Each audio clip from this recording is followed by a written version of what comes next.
odd. Yeah, it's going.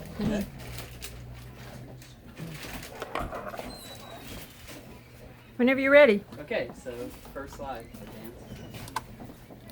So the sense in which I'm using that I want to talk about consent is related to what I think of as the most important sentence clause in all of American history, all of American politics. It's from the Declaration of Independence, where it says that men form governments to protect their rights, and those governments derive their just powers from the consent of the people, right? And so to me, if you actually stuck to that program, if that's all you could do, and you could somehow make that enforceable, I don't think it even matters what form of government you have, whether it's democracy or monarchy or constitutional republic or some kind of, anything, any form you could think of.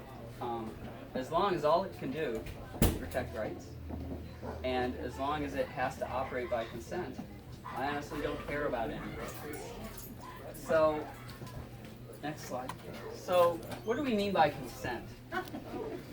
So, around, I guess 1964, Justice Potter Stewart was ruling on a case involving obscenity and pornography.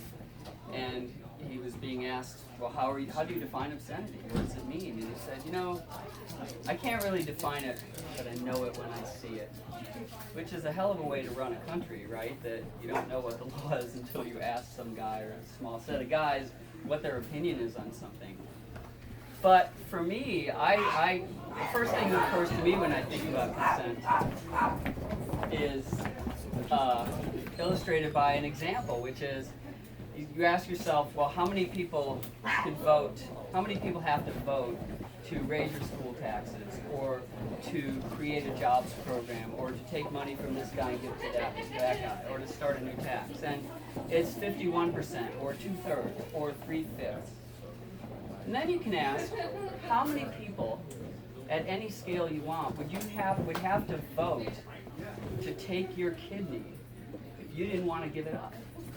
And the answer is, unless you're in China, there isn't a number big enough, right?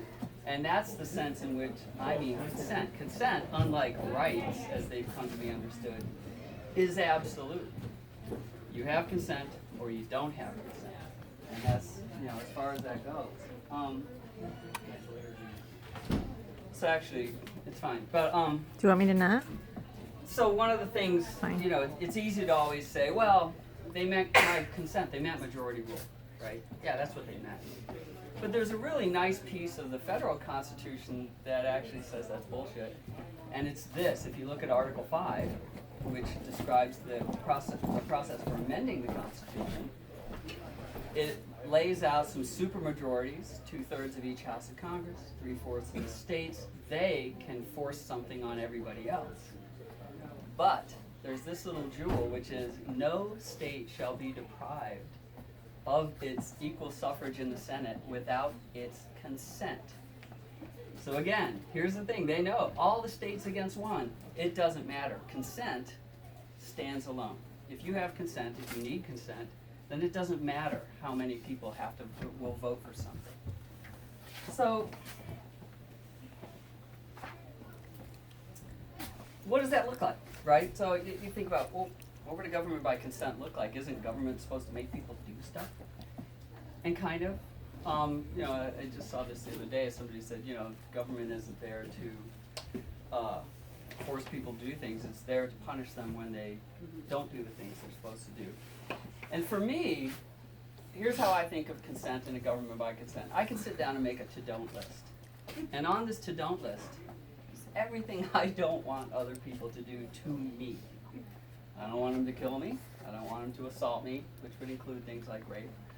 I don't want them to kidnap me. I don't want them to steal my stuff. I don't want them to destroy my stuff, trespass my property, defraud me. And after a while, you start running out of things, right? What else would anybody put on this list? But I don't want somebody to do this to me. It's a fairly small list, and you quickly run out of things. Huh? Don't help me. Don't help me.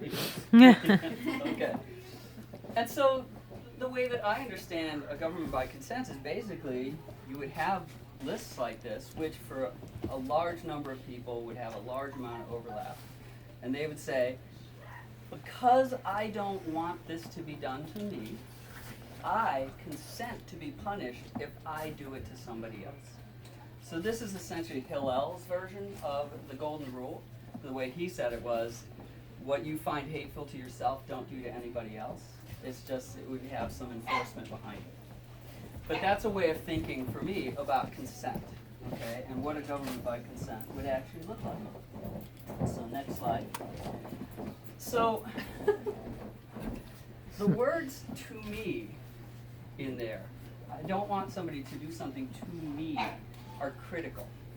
Because as long as you have those in there, it closes the door on things like redistribution of property, right? So you can't say, I don't want people to not have medical care. It's like, okay, nobody's doing anything to you in that, so it doesn't really even make sense. Or I don't want people to gamble or pay for sex. It's like, they're not doing it to you, so it doesn't even fit into this framework. And so in that sense, there's sort of an Orwellian newspeak aspect to this, where if you phrase things in terms of consent, there are certain things that we take for granted that government does, whether we think they should do it or not, that can't even really be expressed. So they can't be done. So next. So this is, one of the things I like about thinking in terms of consent too is it sort of makes it unnecessary to think about rights. It covers rights, but it doesn't have some of the failures that we've seen with rights. One of those failures being that they have become mixed up with entitlements, right? Where the right to keep and bear arms, the right to free speech, the right to free dental care, the right to feel safe, right? Those are all treated as rights, and so it's become very difficult to even have a conversation about rights because of that. And they're based on, rights are, the way that we normally talk about rights, they're based on this model of government, which is government has the power to do almost anything, pretty much anything, except whatever we carve out here. Government can do anything except take your guns, unless it's an AR-15, right? Government can do anything except tell you to shut up, unless it's during an election or unless you're making somebody feel bad. Government can't search you unless you're getting on an airplane or you're driving down the road or you're within 100 miles of the border and so on, right? So there's this idea that there's this sweeping set of powers, this ocean of powers, and this little island of rights where you can hide from those powers, okay? And that's sort of the way that we in practice think about rights. So next. And even when people try to restrict this to negative rights, they talk about negative rights. You can't, a negative right is one where I can say no, right? I can say what I want and you can't shut me up. Yes, I can have this, you can't take this gun away, whatever. And that sort of is intended to push the whole entitlement thing out of the picture. But even negative rights are almost useless at this point because of the way that the courts have interpreted the 14th Amendment. This is, in fact, it seems like an exaggeration, but this is very close to the current Bill of Rights. You can reduce it to this single sentence, okay? That part of the right to do whatever's implicit in, shouldn't have the extra, is, whatever's implicit in the concept of ordered liberty shall not be infringed unless there's a compelling government interest in doing so. Okay, so that's the First Amendment. That's the Second Amendment, it's the Fourth Amendment. It's the entire Bill of Rights, basically, due to the deranged concept of incorporation.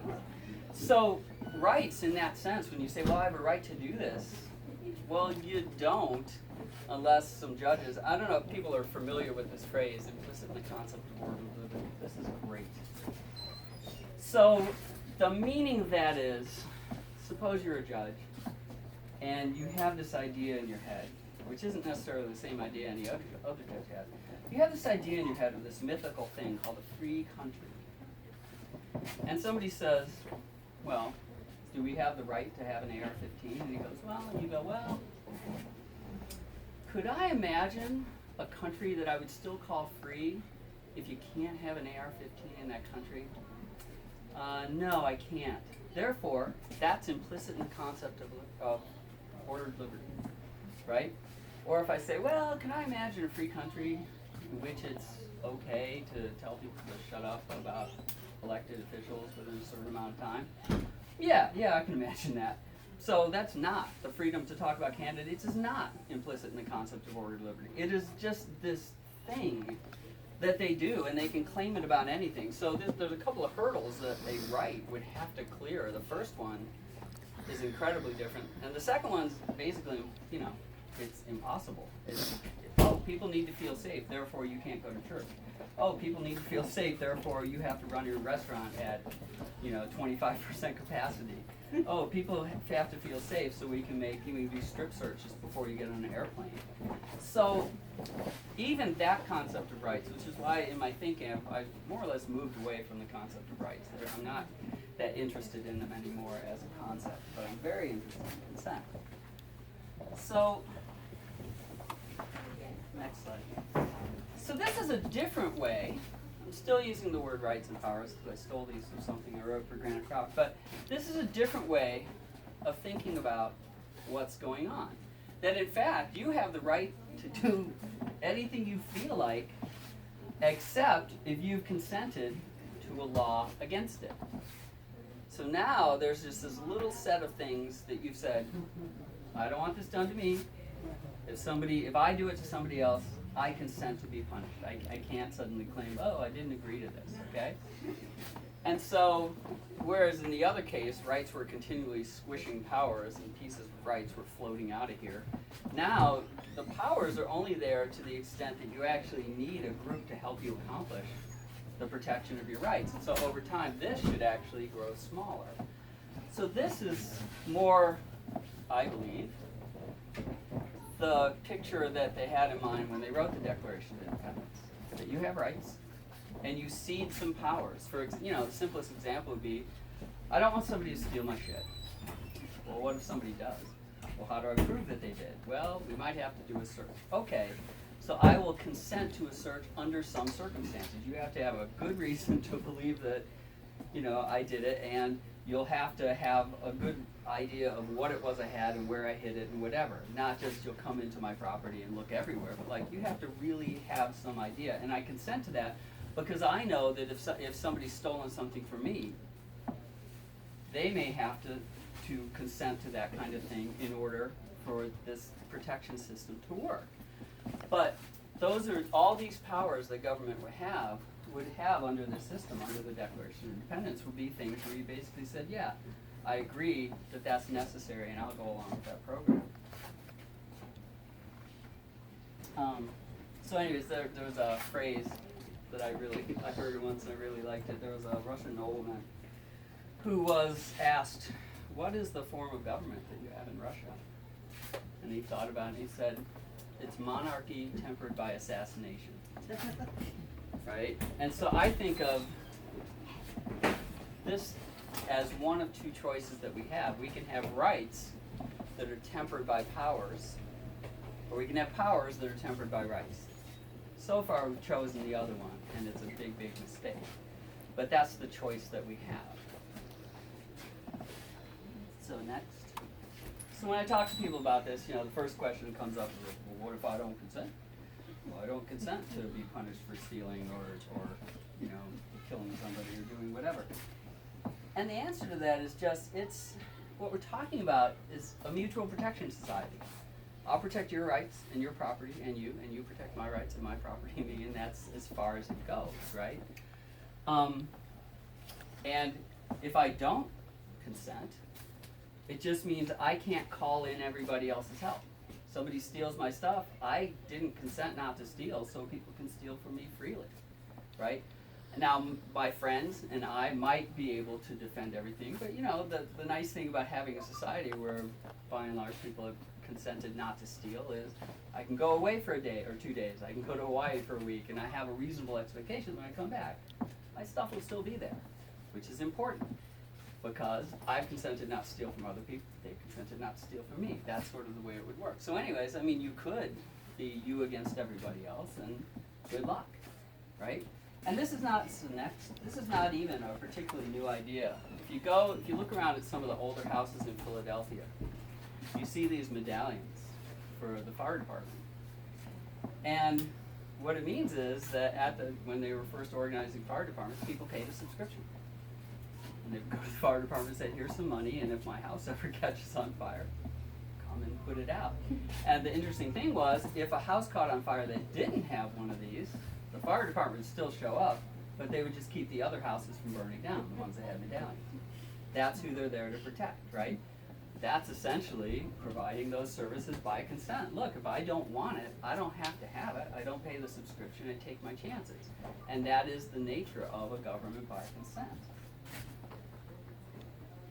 So one of the things also that I'll hear is sort of this question of like, well, it's too bad, that we've never tried this, because how do we know it's going to work? And in fact, we did try it. When the United States was first formed, there was the Articles of Confederation, a perpetual union, which was never formally repealed, so we're still kind of governed by it. But this was a mutual protection society. It was at the level of sovereign states, not at individuals. But basically, the states were like, look, if somebody attacks Virginia, New York, and Vermont, whoever will help. Anybody who gets attacked will help, but we're not going to tell you how to run your business. Right? New York isn't going to tell Virginia what kind of taxes it should have or who should vote, what should be legal, what should be illegal, and vice versa. Okay? It's just a mutual protection society. And so, the obvious comeback to that is, it failed. And that's a question to me because it may have actually succeeded, and that's why they got rid of it. Because the point of this kind of arrangement is not to let anybody accumulate very much power. And the main complaint among the people who went ahead and forced the Constitution was, we don't have enough power. We can't interfere in other countries' stuff. We can't raise money for things that one part of the country wants to foist on the other part. So in that sense, maybe it succeeded too well. But even so, even if you accept it as a failure, the next thing is, well, okay, well, it's too bad we haven't had a successful one. So next. And in fact, we do. We have NATO, which has been going on for 70 years, okay? And it is a mutual protection society, very much like the Articles of Confederation. Somebody attacks France, Germany will help. Somebody attacks America, France will help us. But we don't tell anybody what the French should do. We don't go in there and say, well, you have to have these kinds of human rights and you have to do whatever. It's just, and for 70 years, no invasions, no world wars. So I don't know what else you'd have to do to be able to call it successful, but there it is. So this can work. It has worked. It is working right now. So next. And here, in a nutshell, is the NATO Charter. This is the heart of the Charter, right? It's interesting. Few things are interesting. One is, it's not each state shall do this. It's we agree. We agree that an armed attack against one of the countries shall be considered an attack against all of them, and each of those countries in exercise of the right of individual or collective self-defense. Not our right to meddle, not our right to make the world a perfect place, but our right to self-defense will assist the other parties. That's it. That's NATO. And if you want a snapshot of what government by consent looks like, this is a pretty good one. Okay? It's still at the level of countries rather than individuals, though. Okay, next. So, the ideas of things like freedom and equality, consent, those have been around for a while. They were around before the American Revolution. But there's a problem sometimes, which is that you can have some good ideas, and you just don't have the technology to support them. So in the case, where the king has all control of all the weapons, you can say whatever you want about what the king should be doing or shouldn't be doing or what people should be free to do, and they're just words. It doesn't matter that much, right? Because this is your problem. It's not, you have the political ideas, but you actually don't have the ability to implement those ideas. So, next. But, when everybody has weapons, that's a completely different story. Right? And so he can have his army, and you outnumber his army if everybody has weapons. And so there's an interesting way in which, they had this political idea, which is, we don't need no stinking kings. But they also had a technological and practical problem, which is, okay, but how do we get rid of them? And the answer was guns. Okay, cheap guns, guns that everybody could afford and have. So it's in that sense, whenever you're in one of these situations where you can get in these situations where the ideas are outpacing the technology, right? That's what we should be doing, but we don't know how to do it yet. And in those situations, neither the ideas are not sufficient. The ideas without the technology aren't sufficient. The technology without the ideas aren't sufficient. But together, they're both necessary.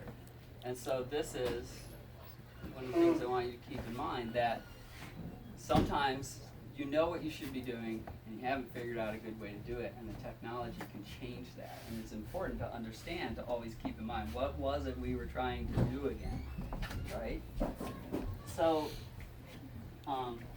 next.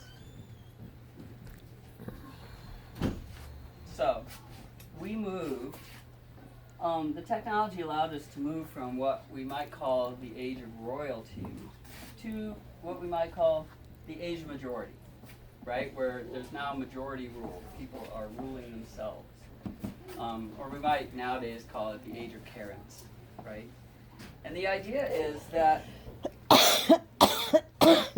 the difference between those two ages, the age of kings, the age of Karens, is whose permission do you have to ask? If you want to do something or you want to refuse to do something, who do you have to say, please, can I do this? And it used to be the king. And now it's your neighbors. Okay? So here's the thing. We wrote this great document that said government needs consent, so why do I have to get the agreement with my neighbors? Why do I have to do that? And it's not a political problem. This is another technological difficulty. So next. So basically, if you're only going to punish people for breaking laws that they consented to, you have to know who consented to what. And that's not a trivial problem, okay? How you could, so the way that it's been solved is to break things up into geographic areas and just say, look, within this area, we'll vote. And we'll pretend, even if you disagree, we're consenting for you, okay? Which of course is bullshit, but it's not right, but it's easy and it's convenient and they know what to do. So it's kind of like the McDonald's of politics, or the McDonald's of political philosophy is, it's not what we want to do, it's not the right thing to do, but it's easy, and we know how to do it, and we've been doing it for a long time, and nobody goes to McDonald's because it's the best thing. It's just, I don't have time, who wants to cook?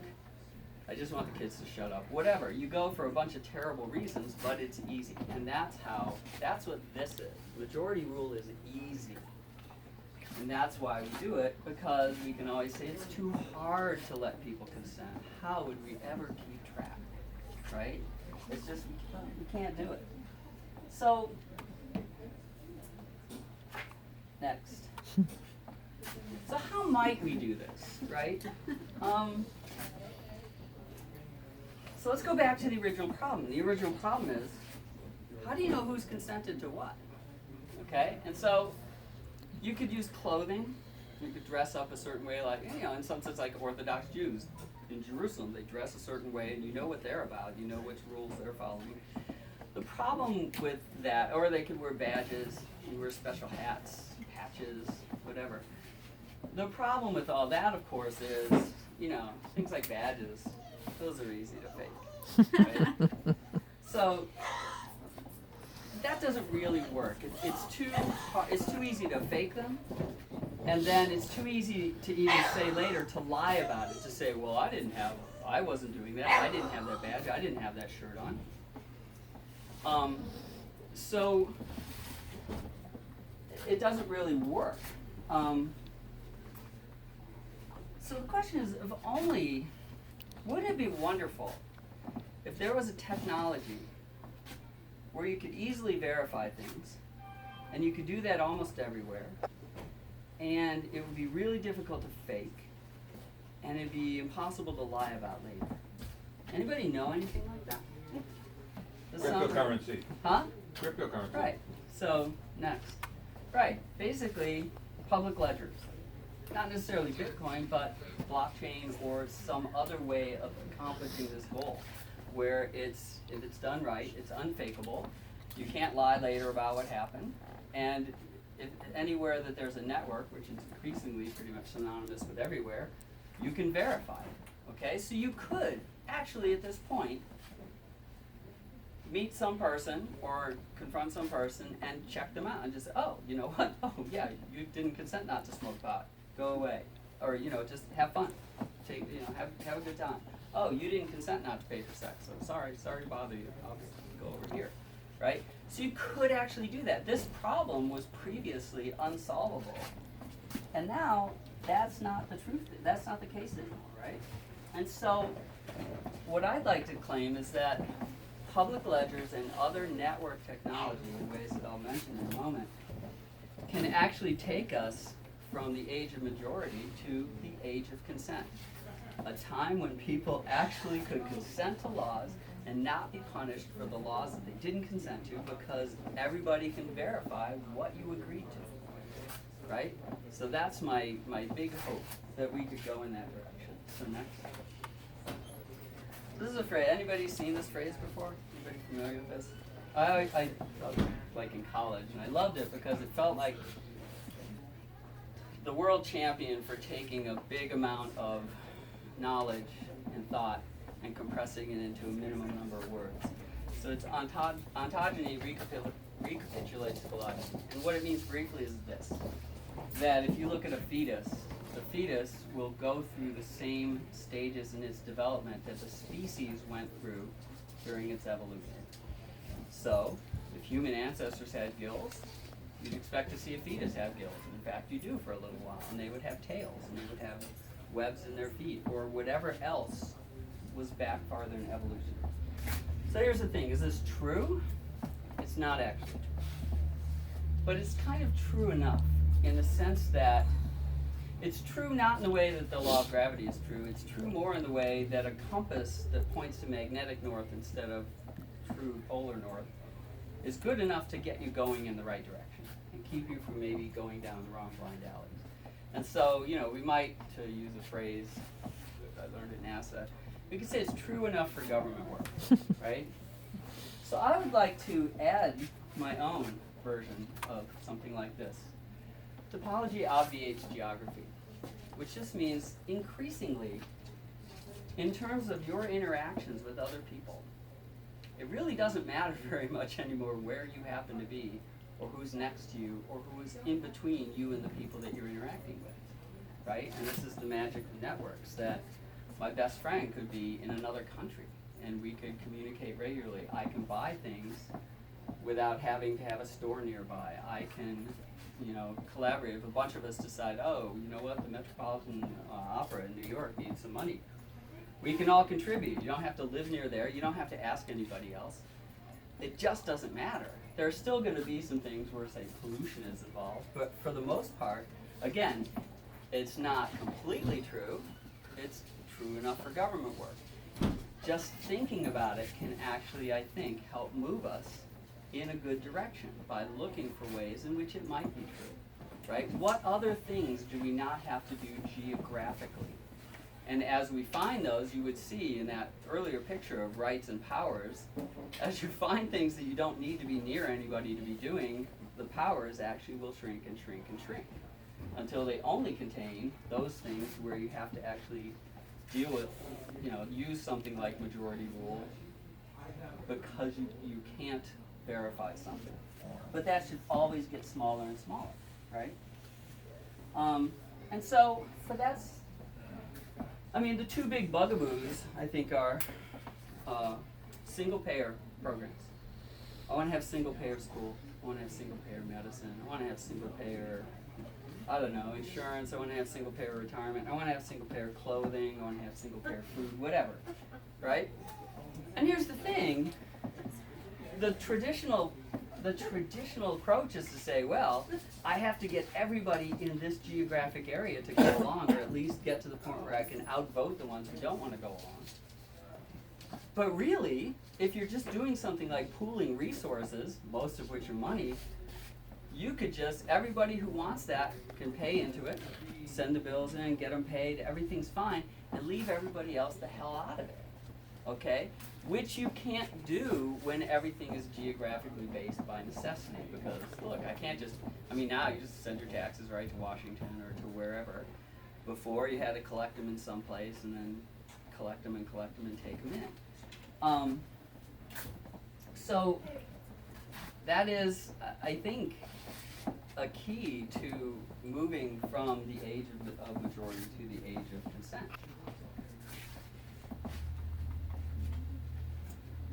So the